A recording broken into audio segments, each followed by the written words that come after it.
Here's another Heckel of somewhat interest. This is 12066. This belongs to a very good friend of mine. It was not in use at the moment, and he wanted it played. As you notice, it has a couple odd little things about it. There is no high D key, or no high C key. There's a high D key, but no C key. He felt it was not really needed, and when he ordered it, his teacher, Lou Kirk, told him to order it with a D, but was it Ed Kirk?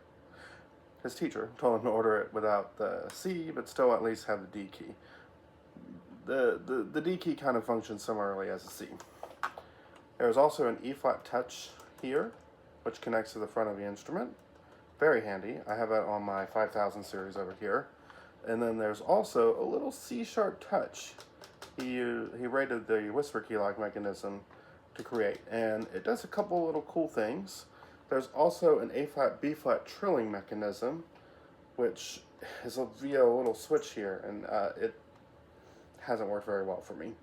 As like a lot of early 12,000 series, there are finish problems. They changed the type of lacquer and layering that they did on the instrument by the mid-12s, so it has these very worn spots where the finish started to come off.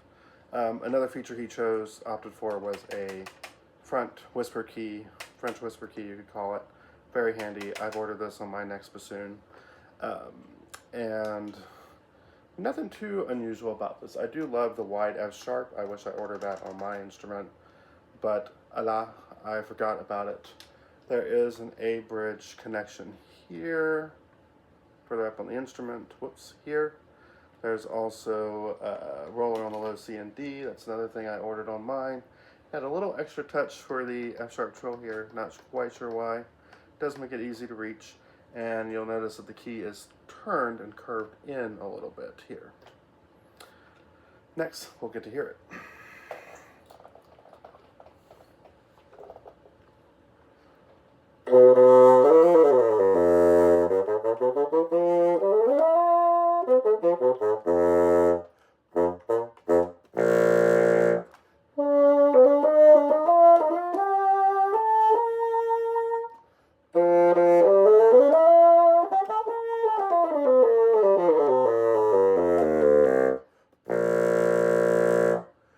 When you activate the C sharp on the back, you can do this.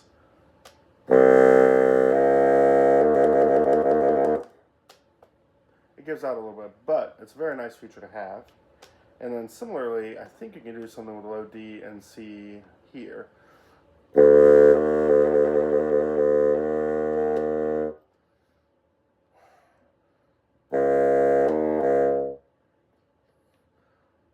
No, maybe not. Never mind.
It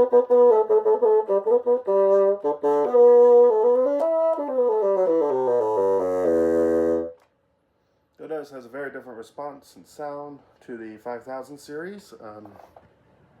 Over here, it's got a beautiful red finish with a tiger striping, very typical of bassoons of this era.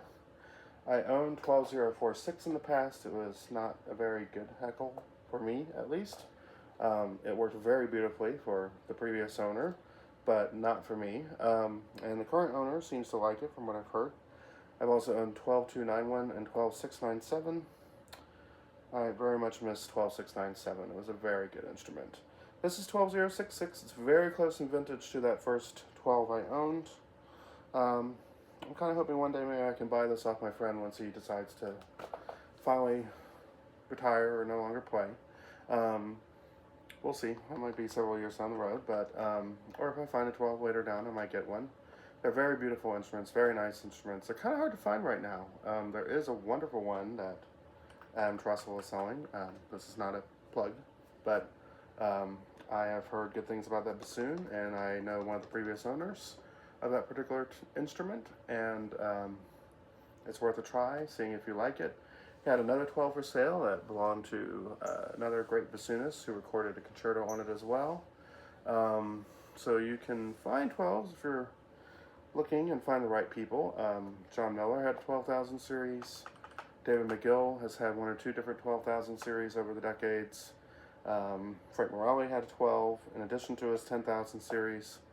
Klaus Tunemann had 12.8 something, a fairly late 12 with a very beautiful sound. Other people have had 12,000 series, I believe. Gabriel Weavers did at one point as well. So they're definitely highly sought after instruments. This date's from 1975. It was sold in December of 1975. It is reaching its 50th birthday. My friend custom ordered it. He had about a 2-year wait. It was about $4,500 in 1975 when he ordered it. About, I think, 9,000 Deutschmark at the time. It was a graduation present from his grandmother, which is very kind of her. And he's had it ever since. He just doesn't use this instrument as his primary instrument at the moment.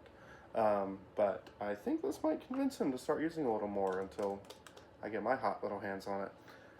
Anyway, thank you very much for your time.